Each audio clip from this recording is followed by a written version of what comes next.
Hey friends, if you wish to fix power surge on the USB port error on your Windows 11 computer, then please watch this video. I will guide you through the resolution.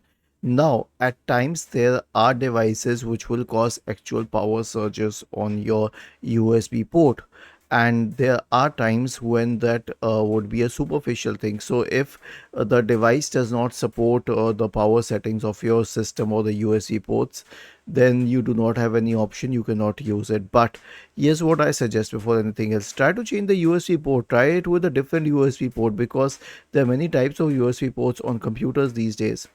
Now, the second thing is to simply disconnect and reconnect the USB hardware. Does it help?